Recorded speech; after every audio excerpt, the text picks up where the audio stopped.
ತಾಯಿಯ ಸಾವಿಗೆ ನ್ಯಾಯ ಸಿಗುತ್ತಿಲ್ಲ ಎಂಬ ಆಕ್ರೋಶ. ಪೊಲೀಸರು ಪ್ರಕರಣ ಮುಚ್ಚಿ ಹಾಕುತ್ತಿದ್ದಾರೆ ಎಂಬ ಸಂಶಯ. ಕೊನೆಗೆ ನ್ಯಾಯಕ್ಕಾಗಿ ಹಂಬಲಿಸಿದ ಮಕ್ಕಳು ಇಡೀ ದಾವಣಗೆರೆ ಜಿಲ್ಲೆಯನ್ನೇ ಬೆಚ್ಚಿ ಬೀಳಿಸಿದ್ದಾರೆ. ಏನದು ಸ್ಟೋರಿ? ಪೊಲೀಸರು ಪ್ರಕರಣ ಮುಚ್ಚಿ ಹಾಕುತ್ತಿದ್ದಾರೆ ಎಂಬ ಸಂಶಯ. ಕೊನೆಗೆ ನ್ಯಾಯಕ್ಕಾಗಿ ಹಂಬಲಿಸಿದ ಮಕ್ಕಳು ಇಡೀ ದಾವಣಗೆರೆ ಜಿಲ್ಲೆಯನ್ನೇ ಬೆಚ್ಚಿ ಬೀಳಿಸಿದ್ದಾರೆ. 3 ತಿಂಗಳ ಹಿಂದೆ ಅಂತ್ಯಕ್ರಿಯೆ ಮಾಡಿದ್ದ ತಾಯಿಯ ಶವವನ್ನು ಸಮಾಧಿಯಿಂದ ಹೊರತೆಗೆದು ಬೈಕ್ನಲ್ಲಿ ಹೊತ್ತುಕೊಂಡು ಜಿಲ್ಲಾಸ್ಪತ್ರೆಗೆ ಬಂದಿರುವ ಘೋರ ಘಟನೆ ನಡೆದಿದೆ. ದಾವಣಗೆರೆ ಜಿಲ್ಲೆ ಹರಿಹರ ತಾಲೂಕಿನ ಆದಾಪುರ ಗ್ರಾಮದ ಈರಮ್ಮ ಎಂಬುವವರು ಏಪ್ರಿಲ್ 29ರಂದು ಅನುಮಾನಾಸ್ಪದವಾಗಿ ಸಾವನ್ನಪ್ಪಿದ್ದರು. ತಾಯಿಯ ಸಾವಿಗೆ ಅಕ್ಕಪಕ್ಕದ ಮನೆಯವರೇ ಕಾರಣ ಎಂದು ಮಗ ಮಂಜುನಾಥ್ ಆರೋಪಿಸಿದ್ದರು.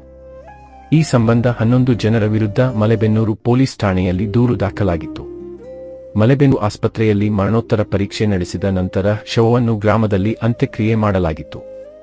ತಾಯಿಯ ಕೊಲೆ ಪ್ರಕರಣವನ್ನು ಪೊಲೀಸರು ಮುಚ್ಚಿ ಹಾಕಲು ಯತ್ನಿಸುತ್ತಿದ್ದಾರೆ ಎಂಬುದು ಮಕ್ಕಳಾದ ಮಂಜುನಾಥ್ ಮತ್ತು ವೆಂಕಟೇಶ್ ಅವರ ಗಂಭೀರ ಆರೋಪ. ನಮ್ಮ ತಾಯಿಯನ್ನು ಕೊಲೆ ಮಾಡಲಾಗಿದೆ, ಆದರೆ ಸರಿಯಾದ ತನಿಖೆ ನಡೆಯುತ್ತಿಲ್ಲ. ನಮಗೆ ಮೊದಲ ಮರಣೋತ್ತರ ಪರೀಕ್ಷೆಯ ಮೇಲೆ ನಂಬಿಕೆ ಇಲ್ಲ ಎಂದು ಪಟ್ಟು ಹಿಡಿದಿದ್ದರು. ಅಧಿಕಾರಿಗಳಿಗೆ ಮನವಿ ಮಾಡಿದರೂ ಪ್ರಯೋಜನವಾಗದಿದ್ದಾಗ ಮಕ್ಕಳೇ ಸಾಹಸಕ್ಕೆ ಕೈಹಾಕಿದ್ದಾರೆ.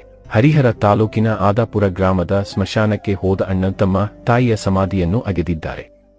ಹೂತಿಟ್ಟಿದ್ದ ಶವವನ್ನು ಹೊರತೆಗೆದು ಬೆಡ್ ಶೀಟ್ನಲ್ಲಿ ಸವಾರಿ ಮಾಡಿಕೊಂಡು ಬೈಕ್ ಮೇಲೆ ಕೂರಿಸಿಕೊಂಡು ದಾವಣಗೆರೆ ಜಿಲ್ಲಾಸ್ಪತ್ರೆಗೆ ಹೊರಟಿದ್ದಾರೆ. 3 ತಿಂಗಳ ಹಿಂದಿನ ಶವವನ್ನು ಬೈಕ್ನಲ್ಲಿ ಹೊತ್ತು ಸಾಗುತ್ತಿದ್ದ ದೃಶ್ಯ ಮೈ ಜೂಮ್ ಎನ್ನುವಂತಿತ್ತು. ಶವವನ್ನು ಹೊತ್ತು ದಾವಣಗೆರೆ ಹೊರವಲಯದಲ್ಲಿ ಬರುತ್ತಿದ್ದಾಗ ಆಕಸ್ಮಿಕವಾಗಿ ಬೈಕ್ ಅಪಘಾತಕ್ಕೀಡಾಗಿದೆ.